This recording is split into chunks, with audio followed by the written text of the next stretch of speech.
Shalom, selamat pagi Bapak Ibu Saudaraku yang dikasihi Tuhan.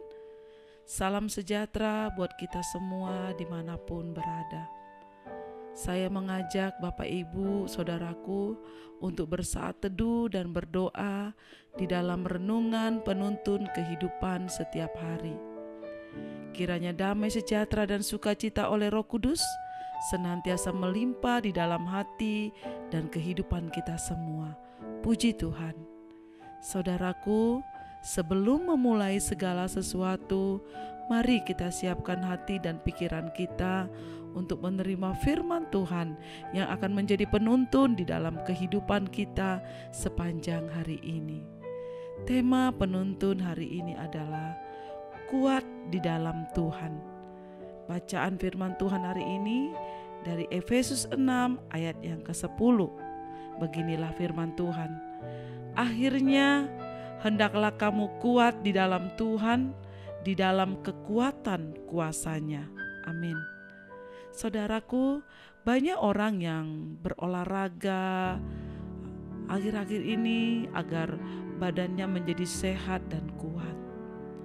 Hal ini memang baik sebab dapat membuat kita sehat secara fisik. Begitu pula secara rohani, saudara. Kita harus menjadi orang yang kuat dan teguh. Kitab Efesus mengatakan, hendaklah kita menjadi kuat di dalam kekuatan kuasa-Nya. Saudaraku, menjadi kuat bukan berarti kita tidak pernah menjadi lemah. Namun, dalam keadaan apapun, kita dapat berdiri teguh dan tidak mudah goyah. Kekuatan hidup kita hanya di dalam Yesus, saudaraku. Sebab Dia adalah sumber hidup kita. Jadi jangan menjadi lemah saat mengalami masalah. Sebab segala perkara dapat kita tanggung di dalam Dia yang memberi kita kekuatan, yaitu Yesus Kristus, penolong hidup kita. Saudara, memang untuk tetap menjadi kuat tidaklah mudah. Sebab seringkali kita menghadapi banyak masalah, tantangan di dalam hidup kita. Oleh sebab itu, kita perlu senantiasa merenungkan firman Tuhan. Terlebih, kita harus melakukannya, saudara. Ujian atau masalah yang datang itu tidak pernah terduga sebelumnya. Jadi setiap hari kita perlu membekali iman kita dengan firman Tuhan. Saudara, kitab Mazmur ayat yang pertama dan kedua sampai ketiga mengatakan, tetapi yang kesukaannya ialah Taurat Tuhan, dan yang merenungkan Taurat itu siang dan malam. Ia seperti pohon yang ditanam di tepi aliran air, yang menghasilkan buahnya pada musimnya, dan yang tidak layu daunnya. Apa saja yang diperbuatnya berhasil. Saudara, kita percaya firman Tuhan ini mengatakan bahwa barang siapa merenungkan firman Tuhan siang dan malam akan menjadi kuat, bahkan akan tetap berbuah dalam kondisi apapun. Kita juga harus melakukan firman supaya saat ada masalah kita tidak akan menjadi goyah, saudaraku. Kalau kita ingin menjadi orang yang kuat di dalam Tuhan, maka kita harus menjadikan firman Tuhan sebagai dasar di dalam hidup kita setiap hari, di dalam kita menjalani hidup ini agar kita tetap kuat. Untuk menjadi kuat, hendaklah kita tetap bersukacita, sebab firman Tuhan mendorong kita agar tetap bersukacita, saudara, di dalam segala keadaan.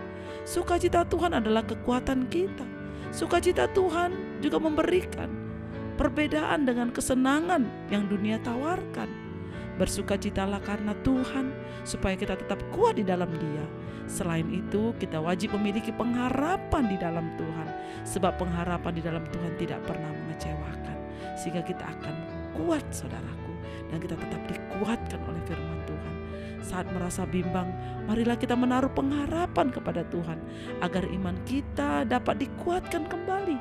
Yang berikutnya, warnailah hidup kita dengan doa, pujian dan penyembahan kepada Tuhan, supaya kita tetap kuat. Saat Tuhan Yesus akan disalib, Ia berdoa kepada Bapa di surga supaya diberikan kekuatan menghadapi semuanya. Begitu pula saat kita mengatasi situasi yang buruk, saudara. Marilah kita berdoa agar kita menjadi kuat. Juga saat kita memuji Tuhan, Ia akan memberikan kekuatan bagi iman kita. kita akan mengalami kuasa Tuhan. Tinggallah senantiasa di dalam Tuhan supaya kita tetap teguh. Jadilah pribadi yang kuat dan teguh di dalam Tuhan. Jangan bimbang, percayalah Tuhan akan menyediakan kemenangan bagi kita sepanjang hari ini. Amin. Mari kita berdoa. Bapa di dalam surga yang kami sembah dalam nama Tuhan Yesus, terima kasih buat firman-Mu pagi hari ini untuk mengingatkan kami bahwa kami harus senantiasa kuat di dalam Tuhan karena kekuatan kami ada bersama-Mu. Bapa, sertai tuntun kami sepanjang hari ini, ajar kami untuk melakukan firman-Mu. Terpujilah nama-Mu Tuhan. Di dalam nama Tuhan Yesus kami berdoa mengucap syukur. Haleluya, amin. Kiranya berkat yang sempurna dari Allah Bapa kita, kasih dan karunia dari Tuhan Yesus, dan persekutuan yang indah dengan Roh Kudus menyertai kita semua dari sekarang ini dan sampai selama-lamanya. Amin. Maju terus dalam tuntunan Tuhan, tetap semangat. Sampai jumpa esok hari dalam penuntun kehidupan setiap hari. Tuhan Yesus memberkati.